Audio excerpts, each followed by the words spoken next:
ಸ್ನೇಹಿತರೆ ನಮಸ್ಕಾರ, ನಾನು ರವೀಂದ್ರ ಜೋಶಿ. ಸೋನಿಯಾ ಗಾಂಧಿ, ರಾಹುಲ್ ಗಾಂಧಿ ಅವರಿಗೆ ಬಿಗ್ ರಿಲೀಫ್. ನ್ಯಾಷನಲ್ ಹೆರಾಲ್ಡ್ ಪ್ರಕರಣದ ವಜಾ ಅಂತ ಭಾಳಷ್ಟು ಜನ ಎಲ್ಲ ಕಡೆ ಸುದ್ದಿಯನ್ನು ಓದಿರ್ತೀರಿ. ಏನಪ್ಪ ಓಪನ್ ಆ್ಯಂಡ್ ಶಟ್ ಕೇಸು ಅಂತ ಹೇಳಿದರೆ 7,000 ಕೋಟಿ ರೂಪಾಯಿ ಆಸ್ತಿಯನ್ನು ಹೊಡೆದಾಕಿದ್ದಾರೆ ಸೋನಿಯಾ ಗಾಂಧಿ, ರಾಹುಲ್ ಗಾಂಧಿ ಅಂತ ಹೇಳಿದರು. ಕೋರ್ಟಿಂದ ಜಾಮೀನು ತೊಗೊಂಡಿದ್ದಾರೆ ಅಂದರು. ಇದ್ದಕ್ಕಿದ್ದ ಹಾಗೆ ಇದೇನಿದು ಕೇಸನ್ನೇ ವಜಾ ಮಾಡಿಬಿಡ್ತೆ ಅಂತಂದರೆ ಏನು ಅರ್ಥ? ಬಿಗ್ ರಿಲೀಫ್ ಅಂತೆ. ಹಾಗಾದರೆ ನರೇಂದ್ರ ಮೋದಿ, ಅಮಿತ್ ಶಾ ಅವರು ಸೇಡನ್ನು ತೀರಿಸ್ಕೊಂಡ್ರ ರಾಹುಲ್ ಗಾಂಧಿ, ಸೋನಿಯಾ ಗಾಂಧಿ ಮೇಲೆ? ಇದೆಲ್ಲ ಫೇಕ್ ಕೇಸಾ? ಬೇಕು ಅಂತಲೇ ರಾಜಕೀಯ ದ್ವೇಷವ? ಹೀಗೆ 108 ಪ್ರಶ್ನೆಗಳನ್ನು ಜನ ಕೇಳ್ತಾ ಇದ್ದಾರೆ. ನನಗೆ ನಗು ಬಂತು. ಯಾಕೆಂದರೆ ನಮ್ಮ ಅತಿ ದೊಡ್ಡ ಸಮಸ್ಯೆ ಏನು ಅಂತಂದರೆ ನಮಗೆ ಕಾನೂನಿನ ಜ್ಞಾನ ಇರೋದಿಲ್ಲ. ಕಾಗ್ನಿಜನ್ಸ್ ಅಂದರೆ ಏನು ಅಂತ ಗೊತ್ತಿರೋದಿಲ್ಲ. ಆಮೇಲೆ ಚಾರ್ಜ್ ಶೀಟ್ ಅಂದರೆ ಏನು ಅಂತ ಗೊತ್ತಿರೋದಿಲ್ಲ. ಆಮೇಲೆ ಮೆರಿಟು, ಟೆಕ್ನಿಕಲ್ ಇಶ್ಯೂಸ್ ಏನು ಅಂತ ಗೊತ್ತಿರೋದಿಲ್ಲ. ಚೀಫ್ ಅಡಿಷನಲ್ ಮ್ಯಾಜಿಸ್ಟ್ರೇಟ್ ಮಾಡಿರೋ ಆರ್ಡ್ರ್ ಅಂದರೆ ಅದ್ರ ಬಗ್ಗೆ ಮಾಹಿತಿ ಇರೋದಿಲ್ಲ. ಪತ್ರಿಕೆಯಲ್ಲಿ ಬರೋ ಹೆಡ್ಲೈನ್ಗಳನ್ನು ನೋಡಿ ನಾವು ಆ ರೀತಿ ತಿಳಿತೀವಿ. ಅದ್ರ ಜೊತೆ ಒಗ್ಗರಣೆ ಹಾಕಲಿಕ್ಕೆ ರಾಜಕಾರಣಿಗಳು ಸಿದ್ಧರಾಗಿರ್ತಾರೆ. ಆ ಕಡೆಯಿಂದ DK ಶಿವಕುಮಾರ್ ಹೇಳ್ತಾರೆ, ಸತ್ಯಕ್ಕೆ ಎಂದು ಇದ್ದರೂ ಜಯ ಸಿಗಲೇಬೇಕು, ಸುಳ್ಳು ಎಂದಿದ್ದರೂ ಸಾಯಲೇಬೇಕು ಅಂತ ಅವ್ರು ಹೇಳ್ತಾರೆ. ಮೋದಿ, ಅಮಿತ್ ಶಾ ಅವರು ಈ ರೀತಿಯ ಸೇಡು ತೀರಿಸ್ಕೊಂಡು ಭಾಳ ದೊಡ್ಡ ಅನ್ಯಾಯ ಮಾಡಿದ್ದಾರೆ ಅಂತ ಮಲ್ಲಿಕಾರ್ಜುನ ಮುತ್ತೆ ಹೇಳ್ತಾರೆ. ನಾವು ಇದ್ರ ವಿರುದ್ಧ ದೇಶಾದ್ಯಂತ ಪ್ರತಿಭಟನೆ ಮಾಡ್ತೀವಿ ಅಂತ ಹೇಳ್ತಾರೆ. ನಮ್ಮಂಥ ಅಮಾಯಕ ಜನರಿಗೆ ಏನು ಅನಿಸುತ್ತೆ, ನಿಜ ಅಲ್ವಾ?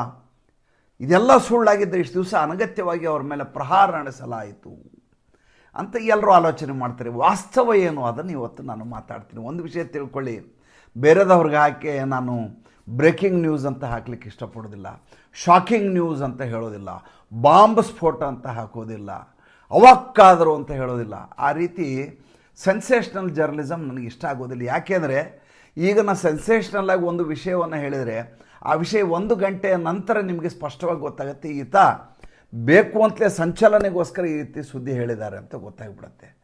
ಹೆಚ್ಚು ದಿನ ನಾವು ವಿಶ್ವಾಸಾರ್ಹತೆಯನ್ನು ಉಳಿಸ್ಕೊಳ್ಳಿಕ್ಕೆ ಸಾಧ್ಯ ಆಗೋದಿಲ್ಲ. ಏನಾಯಿತು, ಇದ್ದಕ್ಕಿದ್ದಾಗೆ ಒಂದು ಮೊನ್ನೆ ದಿಢೀರ್ ಬೆಳವಣಿಗೆ ಆಯಿತು. ಸಂಜೆ ಒಂದು 4:15 ಸುಮಾರಿಗೆ ಲಖನೌನಿಂದ ಮುಖ್ಯಮಂತ್ರಿ ಕಾರ್ಯಾಲಯದಿಂದ ಒಂದು ಕರೆ ಬಂದುಬಿಡ್ತು. ತಕ್ಷಣದಲ್ಲಿ ತಾವು ಬರಬೇಕಂತೆ, ಯೋಗಿ ಆದಿತ್ಯನಾಥ್ ಜಿ ಆಫೀಸಿಂದ ಕರೆ ಇದೆ, ಬರಬೇಕು ನೀವು ಲಖನೌಗೆ. ಮಧ್ಯಾಹ್ನ ಹೇಳ್ತಾ ಇದ್ದಾರೆ, ನಾಳೆ ಬೆಳಗ್ಗೆ 11:15ಕ್ಕೆ ಇರಬೇಕು ಅಂತಾರೆ. 11:15 ಇವತ್ತು ಸಂಜೆ ಹೇಳಿದರೆ ನಾಳೆ ಬೆಳಗ್ಗೆ 11:15ಕ್ಕೆ ಇರೋದು ಹೇಗೆ? ಇಂಡಿಗೋ ಸ್ಟ್ರೈಕ್ಗಳು ಬೇರೆ ನಡೀತಾ ಇದ್ದಾವೆ, ಸರಿಯಾಗಿ ವಿಮಾನಗಳು ಹೋಗ್ತಾ ಇಲ್ಲ, ಎಲ್ಲ ಕಡೆ ಮಂಜು ಕವಿದಿದೆ, 100 ವಿಮಾನಗಳು ರದ್ದಾಗಿದ್ದಾವೆ. ಬೇರೆ ಅಪಾಯಿಂಟ್ಮೆಂಟ್ ಕೊಡಿ ಅಂದರೆ ಅವ್ರು ಕೊಡ್ಲಿಕ್ಕೆ ಸಿದ್ಧರಿಲ್ಲ, ಏಕೆಂದರೆ ಯೋಗಿಜಿ ಇರೋದೇ ಇಲ್ಲ. ಆಮೇಲೆ ಮತ್ತೆ ಇನ್ನೊಂದಿಷ್ಟು ದಿವಸ ಕಾಯಬೇಕಾಗತ್ತೆ ನೀವು ಅಂದರು. ರಾತ್ರೋರಾತ್ರಿ ಹೋಗಬೇಕಾದಂಥ ಪರಿಸ್ಥಿತಿ ಬಂತು.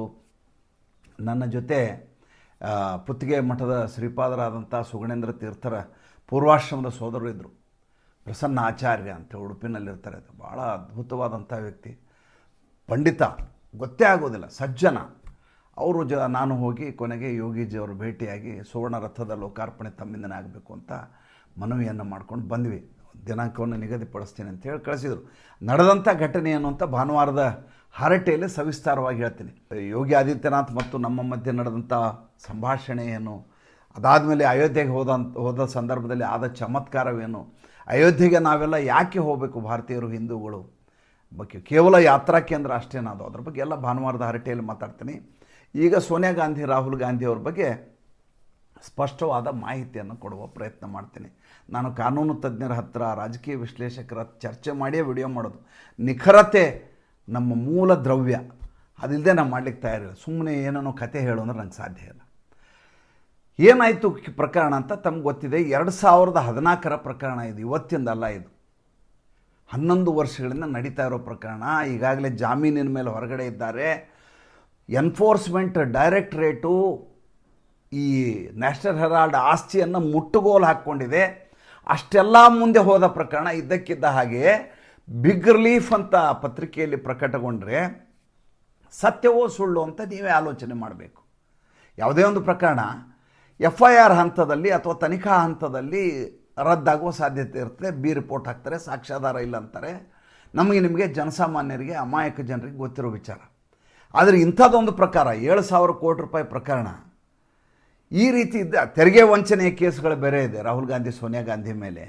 ಜೊತೆಗೆ ನ್ಯಾಷನಲ್ ಹೆರಾಲ್ಡ್ ಅನ್ನುವಂಥ ಈ AJL ಕಂಪ್ನಿ ಏನಿದೆ, ಅದಕ್ಕೆ ಕಾಂಗ್ರೆಸ್ ಅನ್ನುವಂಥ ರಾಜಕೀಯ ಪಕ್ಷ ಯಾವುದು ತೆರಿಗೆಯನ್ನು ಕಟ್ಟೋದಿಲ್ವೋ ಅಂಥ ವಂತಿಗೆ ಬಂದಂಥ ದುಡ್ಡನ್ನು ಸಾಲ ಹೇಗೆ ಕೊಟ್ಟರೆ ಅನ್ನುವಂಥ ಮನಿ ಲಾಂಡ್ರಿಂಗ್ ಪ್ರಕರಣ ವಜಾ ಆಗಿಬಿಡತ್ತಾ? ಸುಮ್ಮನೆ ಆಲೋಚನೆ ಮಾಡಿ ನೋಡಿ. ಟೆಕ್ನಿಕ್ಯಾಲಿಟಿ ಅಂತಾರೆ ಅದಕ್ಕೆ. ಏನದು? ತಾಂತ್ರಿಕ ವೈಫಲ್ಯದಿಂದ, ಅಂದರೆ ತಾಂತ್ರಿಕ ದೋಷಗಳಿಂದಾಗಿ ಒಂದು ಪ್ರಕರಣವನ್ನು ಕಾಗ್ನಿಜೆನ್ಸ್ಗೆ ತೆಗೆದುಕೊಳ್ಳಿಕ್ಕೆ, ಪರಿಗಣನೆಗೆ ತೆಗೆದುಕೊಳ್ಳಿಕ್ಕೆ ಆನರೇಬಲ್ ಜಸ್ಟಿಸು ನಿರಾಕರಣೆ ಮಾಡ್ತಾರೆ. ಹಾಗಂತ ಕೇಸೇ ಮುಗಿದೋಯ್ತಾ? ವಜಾ ಅಂತ ಬರೆದ್ರ? ವಜಾ ಅಂತ ಬರೆದಿಲ್ಲ. ಭಾಳ ಮುಖ್ಯವಾಗಿರೋದನ್ನು ನಾವು ಅರ್ಥ ಮಾಡ್ಕೋಬೇಕು. ಇದು ನಡೆದದ್ದು ದಿಲ್ಲಿಯ ರಾವ್ಸ್ ಅವೆನ್ಯೂ ಕೋರ್ಟ್ನಲ್ಲಿ ನಡೆದಂಥ ಘಟನೆ, ಮೊನ್ನೆ ನಡೆದಂಥ ಘಟನೆ ಇದು. ಜಸ್ಟಿಸ್ ವಿಶಾಲ್ ಗೋಗನೆ ಅಂತ ಆನರೇಬಲ್ ಜಸ್ಟಿಸ್ ಅವ್ರ ಮುಂದೆ ಎನ್ಫೋರ್ಸ್ಮೆಂಟ್ ಡೈರೆಕ್ಟರೇಟು ಚಾರ್ಜ್ ಶೀಟನ್ನು ತೆಗೆದುಕೊಂಡು ಹೋಗಿ ಸಬ್ಮಿಟ್ ಮಾಡಲಿಕ್ಕೆ ಹೋಗುತ್ತೆ. ಆವಾಗ ಆನರೇಬಲ್ ಜಸ್ಟಿಸ್ ಹೇಳ್ತಾರೆ, ನೋಡಿ ಇದು ಪ್ರೈವೇಟ್ ಕೇಸು, ಒಬ್ಬ ಖಾಸಗಿ ವ್ಯಕ್ತಿ ಆರ್ಥಿಕ ಅಪರಾಧ ಆಗಿದೆ ಅಂತ ಕೇಸ್ ಹಾಕಿದ್ದಾರೆ. ಆ ಕೇಸನ್ನು ತನಿಖೆ ಮಾಡಿ ನೀವು ತೆಗೆದುಕೊಂಡು ಬಂದಿದ್ದೀರಿ, ಈಗ ಇಲ್ಲಿ ಕೋರ್ಟಿಗೆ ಮಂಡನೆ ಮಾಡ್ತಾ ಇದ್ದೀರಿ. ಯಾವಾಗಲೂ ಒಂದು ಪ್ರಕರಣಕ್ಕೆ FIR ದಾಖಲೆಯಾಗಿ ಅದು ಸಲ್ಲಿಕೆ ಆದ ಮೇಲೆ ತನಿಖೆ ಆದ ಮೇಲೆ ಅದು ಇಲ್ಲಿ ವಿಚಾರಣೆಗೆ ಬರಬೇಕಾದಂಥ ಸಂದರ್ಭ. ಖಾಸಗಿ ದೂರಿನ ಮೂಲಕ ಬಂದಿರೋದರಿಂದಾಗಿ ಇದನ್ನು ನಾನು ಪರಿಗಣನೆಗೆ ತೆಗೆದುಕೊಳ್ಳಲಿಕ್ಕೆ ಸಾಧ್ಯ ಇಲ್ಲ ಅಂತ ಹೇಳೋದು. ವಜಾ ಅಂತ ಹೇಳಿಲ್ಲ. ಇವರು ನಿರ್ದೋಷಿಗಳು, ಇವರು ಆರ್ಥಿಕ ಅಪರಾಧವನ್ನು ಎಸಗಿಲ್ಲ, ನ್ಯಾಷನಲ್ ಹೆರಾಲ್ಡ್ನಲ್ಲಿ ಮನಿ ಲಾಂಡ್ರಿಂಗ್ ಆಗಿಲ್ಲ ಅಂತ ಜಡ್ಜ್ ಆರ್ಡರ್ ಮಾಡಿಲ್ಲ. ಅರ್ಥ ಮಾಡ್ಕೋಬೇಕು ನಾವು. ಹೇಳಿದ್ದೇನು? ಖಾಸಗಿ ದೂರಿನ ಆಧಾರದ ಮೇಲೆ ತೆಗೆದುಕೊಂಡು ಬಂದಿರುವಂಥ ಫೈಲ್ ಇದು. ಇದರ ಸಬ್ಮಿಷನ್ ಈಗ ಸಾಧ್ಯ ಇಲ್ಲ. ಇದನ್ನು ಕಾಗ್ನಿಜೆನ್ಸ್ಗೆ ತೆಗೆದುಕೊಳ್ಳಿಕ್ಕೆ ಆಗೋದಿಲ್ಲ. ಆದ್ದರಿಂದ ನೀವು ತನಿಖೆಯನ್ನು ಮುಂದುವರಿಸಬಹುದು. ನೋಡಿ ಮಜಾ ನೋಡಿ.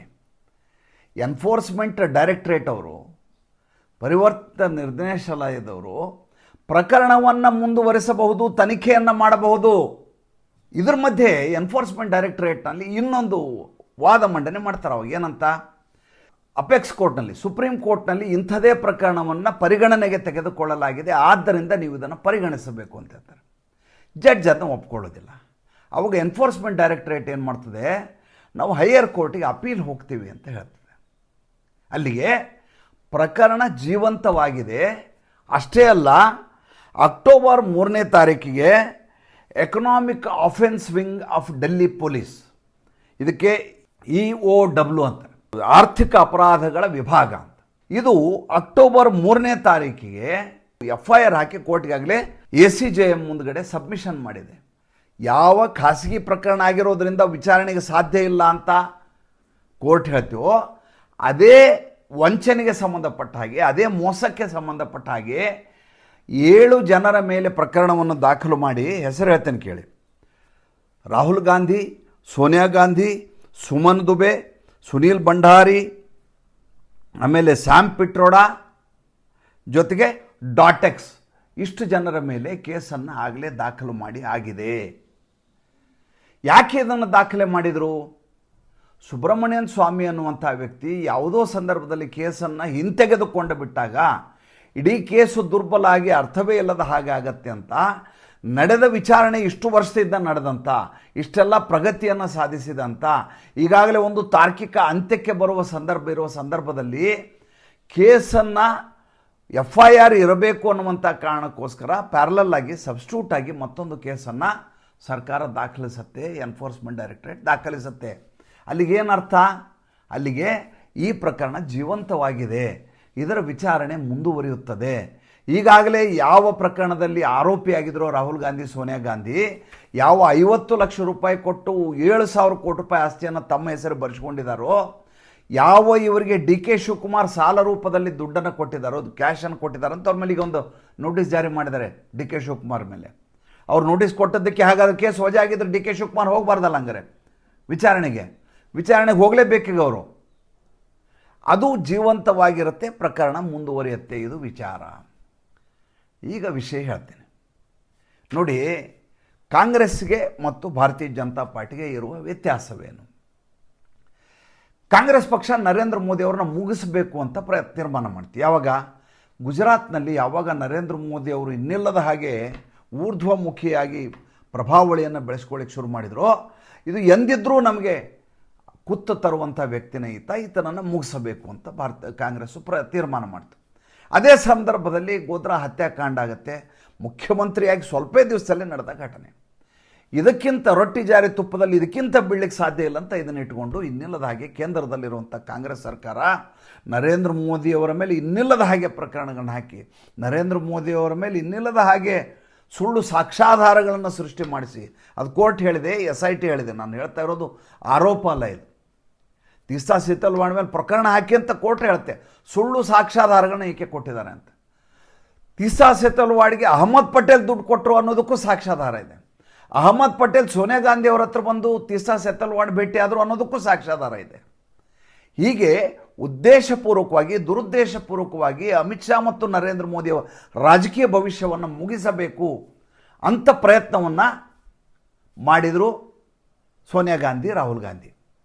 ಅಷ್ಟೇ ಅಲ್ಲ, ಅಮಿತ್ ಶಾ ಅವರಿಗೆ ಜೈಲಿಗೆ ಹಾಕಲಾಯಿತು, ಗಡೀಪಾರು ಮಾಡಲಾಯಿತು. ಗುಜರಾತ್ನಿಂದ ಒಬ್ಬ ಗೃಹ ಸಚಿವ, ನೆನ್ಪಿಟ್ಕೊಳ್ಳಿ, ಅಂಥವ್ರ ಮೇಲೆ ಅಮಿತ್ ಶಾ ಮೇಲೆ ಆ ರೀತಿ ಸೇಡು ತೀರಿಸ್ಕೊಳ್ಳಾಯಿತು.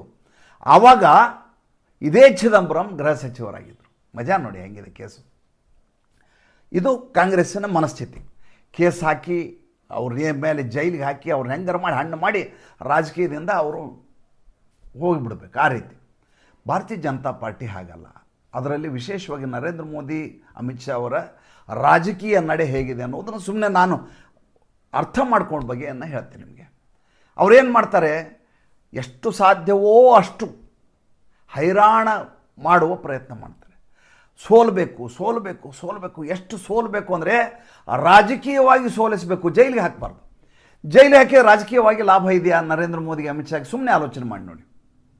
ಭಾರತ ದೇಶದಲ್ಲಿ ರಾಜಕಾರಣಿಗಳನ್ನು ಜೈಲಿಗೆ ಹಾಕಿದರೆ ಅನುಕಂಪ ಸೃಷ್ಟಿಯಾಗುತ್ತದೆ. ಒಬ್ಬ ವ್ಯಕ್ತಿ ಇದ್ದಕ್ಕಿದ್ದ ಹಾಗೆ ದೊಡ್ಡವನು ನೆನೆಸ್ಕೊಳ್ತಾನೆ. ಅವನೇನೋ ಮಾತಾಡ್ಕೊಂಡು ಹೋಗ್ತಿದ್ದ, ಬಾಲ್ ಬುದ್ಧಿ ಇದ್ದ, ತೊಗೊಂಡೋಗಿ ಜೈಲಿಗೆ ಹಾಕಿಬಿಟ್ರು, ಸೇಡ್ನ ಇದನ್ನು ಮಾಡಿ ರಾಜಕಾರಣ ಮಾಡಿದರು ಅನ್ನುವಂಥ ನರೇಟಿವ್ ಸೃಷ್ಟಿಯಾಗತ್ತೆ. ರಾಹುಲ್ ಗಾಂಧಿ ಅದನ್ನು ಹೇಗೆ ಬಳಸ್ಕೋತಾರೆ? ವಯಸ್ಸಾದ ನನ್ನ ತಾಯಿ 80 ವರ್ಷ ಕ್ಯಾನ್ಸರ್ನಿಂದ ನರಳ್ತಾ ಇದ್ದಾರೆ, ಬೆಳಗ್ಗೆ ಎದ್ರೆ ಆಸ್ಪತ್ರೆಗೆ ಹೋಗ್ತಾರೆ, ಅವ್ರನ್ನ ಜೈಲಿಗೆ ಹಾಕಲಾಯಿತು ಅಂತಾನೆ. ನನ್ನ ಮೇಲೆ ನೋಡಿ ನಾನು ಅವ್ರನ್ನ ಎಲ್ಲದರಲ್ಲಿಯೂ ಪ್ರಶ್ನೆ ಮಾಡ್ತಾ ಇದ್ದೆ, ಅದಕ್ಕೋಸ್ಕರ ನನ್ನನ್ನು ಜೈಲಿಗೆ ಹಾಕಿದ್ರು. ನ್ಯಾಷನಲ್ ಹೆರಾಲ್ಡ್ ಹೆಸರು ಹೇಳಲ್ಲ, ಅದಕ್ಕೋಸ್ಕರ ನನ್ನನ್ನು ಜೈಲಿಗೆ ಹಾಕಿದ್ರು, ನನ್ನ ಧ್ವನಿಯನ್ನು ಅಡಗಿಸ್ಲಿಕ್ಕೆ ಜೈಲಿಗೆ ಹಾಕಿದರು ಅಂತ ಆತ ಎಲ್ಲ ಕಡೆ ಹೇಳ್ಕೊಂಡು ಸುತ್ತಾರೆ.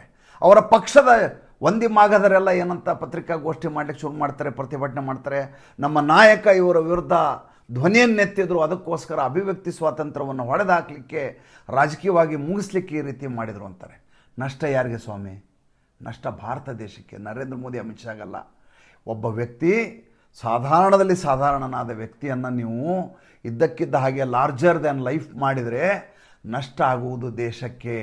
ಆ ನಷ್ಟ ದೇಶಕ್ಕೆ ಆಗಬಾರ್ದೆನ್ನುವಂಥ ಕಾರಣಕ್ಕೋಸ್ಕರ ಬೆಕ್ಕು ಇಲಿಯ ಚಲ್ಲಾಟವನ್ನು ಆಡ್ತಾ ಇದ್ದಾರೆ ನರೇಂದ್ರ ಮೋದಿ ಮತ್ತು Amit Shah.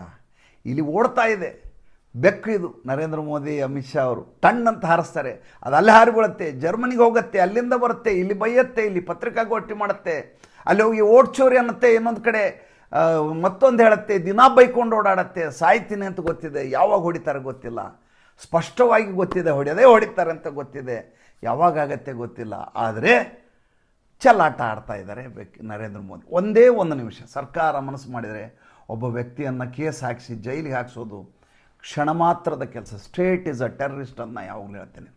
State is a terrorist. ಅದು ಮನಸ್ಸು ಮಾಡಿದರೆ ಯಾವುದೇ ವ್ಯಕ್ತಿಯ ಧ್ವನಿಯನ್ನು ದಮನಗೊಳಿಸುವುದು ಅತ್ಯಂತ ಸುಲಭವಾದ ಕೆಲಸ. ನರೇಂದ್ರ ಮೋದಿ, ಅಮಿತ್ ಶಾ ಅವರು ರಾಹುಲ್ ಗಾಂಧಿ, ಸೋನಿಯಾ ಗಾಂಧಿಗೆ ಹೆದರ್ತಾರೆ ಅಂತೆಲ್ಲ ಅಂದ್ಕೊಂಡಿದ್ದಾರೆ. ಒಬ್ಬ ಪ್ರಧಾನಮಂತ್ರಿ, ಒಬ್ಬ ಗೃಹ ಸಚಿವನ ಸಾಮರ್ಥ್ಯ ಏನು, ಅಧಿಕಾರ ಏನು ಅಂತ ನೀವು ಯಾರು ನೋಡಿಲ್ಲ ಸರ್. ನೋಡಿದರೆ ನಿಮ್ಗೆ ಅರ್ಥ ಆಗುತ್ತೆ. ನರೇಂದ್ರ ಮೋದಿ ಎದುರುಗಡೆ ಹೋಗಿ ನಿಲ್ಲಬೇಕು ಅಂದರೆ ಅದಕ್ಕೆಷ್ಟು ಅನುಮತಿಯನ್ನು ಪಡೆಯಬೇಕು ಅಂತ ನಾನು ಸ್ವತಃ ನನಗೆ ಗೊತ್ತಿರುವಂಥ ವಿಚಾರ. ಇತ್ತೀಚೆಗೆ ತಾನೇ ಉಡುಪಿಯಲ್ಲಿ ನಾನು ಹೋಗಿ ಬಂದಂಥ ವ್ಯಕ್ತಿ. ಆದ್ದರಿಂದ ಈ ನ್ಯಾಷನಲ್ ಹೆರಾಲ್ಡ್ ಕೇಸು ಮುಗಿದು ಹೋಯಿತು, ಅವ್ರ ಮೇಲೆ ಸುಳ್ಳು ಕೇಸ್ ಹಾಕಲಾಗಿತ್ತು ಅಂತ ಯಾರಾದರೂ ಹೇಳಿದರೆ ಒಂದು ಸಲ ಸುಮ್ಮನೆ ನಕ್ಕು ಬಿಡಿ. ಮತ್ತು ಮುಂದಿನ ಸಂಚಿಕೆಯಲ್ಲಿ ಮಾತಾಡ್ತೀನಿ. ನಮಸ್ಕಾರ.